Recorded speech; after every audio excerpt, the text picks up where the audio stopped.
What if I told you that one of history's most terrifying dictators was also one of the strangest, most bizarre men to ever live? We often imagine Adolf Hitler as this cold, calculating figure, the monster behind the Holocaust and World War II. But beneath the evil, there was also a man full of contradictions, odd behaviors, strange obsessions, and habits so peculiar that you'd think he belonged more in a circus sideshow than in the history books. Yes, Hitler was a weird guy, and today we're going to peel back the layers of the dictator to reveal the quirks and eccentricities that made him not only dangerous, but downright bizarre. Hitler was obsessed with being seen as larger than life, yet in private he was riddled with insecurities. He was a strict vegetarian, not out of compassion for animals, but because he believed eating meat would corrupt his body and shorten his life. He lectured dinner guests for hours about the cruelty of meat eating, all while planning mass killings of humans without the slightest remorse. Imagine being scolded by Hitler for ordering sausage. And speaking of health, his personal habits were nothing short of extreme. He was a germaphobe who hated shaking hands, terrified of disease, and obsessed with cleanliness. Yet he lived in a fog of his own bizarre medical treatments. Hitler's personal physician, Theodor Morell, pumped him full of drugs daily, vitamin injections, strange hormones, and eventually heavy doses of methamphetamines. By the late 1930s and early 1940s, Hitler was essentially a drug addict in charge of a world war. Let's talk about his sleeping habits. Hitler was basically a night owl. He often stayed awake until 4 or 5 a.m., rambling to his inner circle about art, history, or whatever nonsense crossed his mind. He'd wake up late in the afternoon, completely out of sync with the rest of the world. Military officials often had to wait hours just to brief him, which cost Germany precious time during key battles. Imagine losing a war because your leader couldn't wake up before noon. But his weirdness didn't stop there. Hitler had countless phobias. He was terrified of cancer, haunted by the possibility of dying young, and obsessed with strange remedies. He refused to drink alcohol but drank liters of tea and ate absurd amounts of cake and sweets, giving him severe digestive issues. And here's the part nobody likes to talk about. Hitler had constant stomach problems, chronic flatulence, and took an array of bizarre medications to keep his body under control.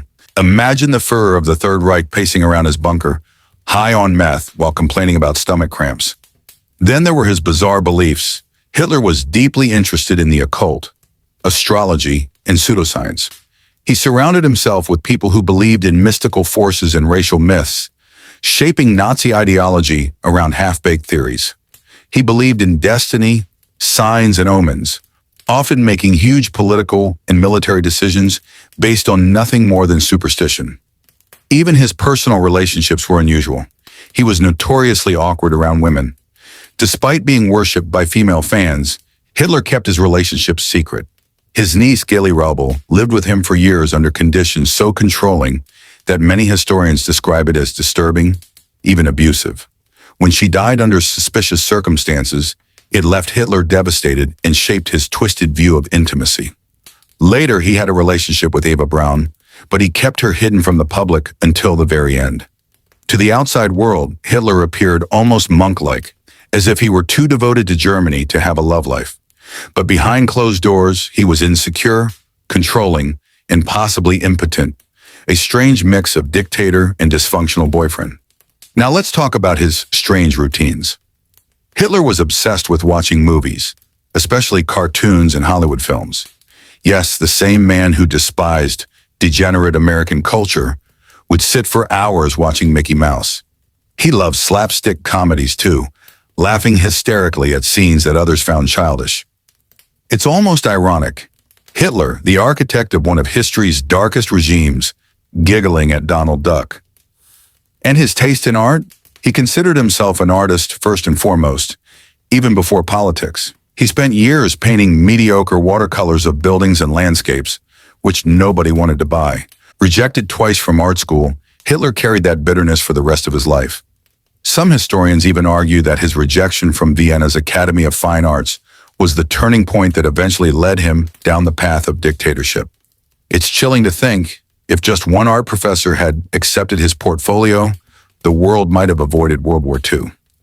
Another bizarre aspect of Hitler was his obsession with appearances. He micromanaged his image constantly, how he posed, how he spoke, even how he gestured during speeches. He rehearsed in front of mirrors, practicing dramatic pauses and hand movements like an actor preparing for the stage. To him, politics wasn't just power, it was theater. And the Nazi rallies with their grand choreography and blazing torches were his greatest productions. But here's where it gets stranger.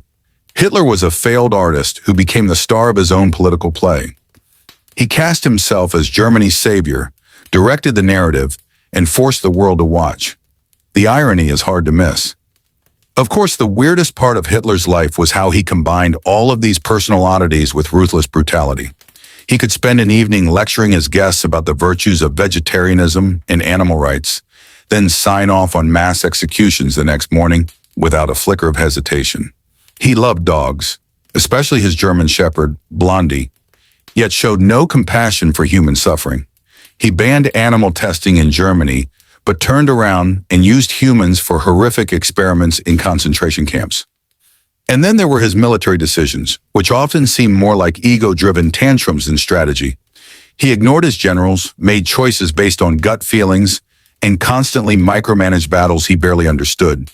His obsession with being seen as the ultimate genius often led to catastrophic results for Germany. In the end, Hitler's strangeness was more than just quirks. It was a dangerous mix of insecurity, obsession, delusion, and cruelty. He wasn't just weird. He was weird in ways that had deadly consequences for millions of people. His bizarre lifestyle choices and eccentric behaviors may sound absurd, even laughable at times, but they remind us that evil doesn't always look rational. Sometimes it hides behind strangeness, quirks, and insecurities that grow into something monstrous. Hitler may have been one of history's greatest villains, but he was also one of its strangest men. And perhaps that's the most disturbing truth of all. That someone so weird, so insecure, so bizarre could rise to power and change the course of history forever. History is full of figures who were not only dangerous, but downright strange.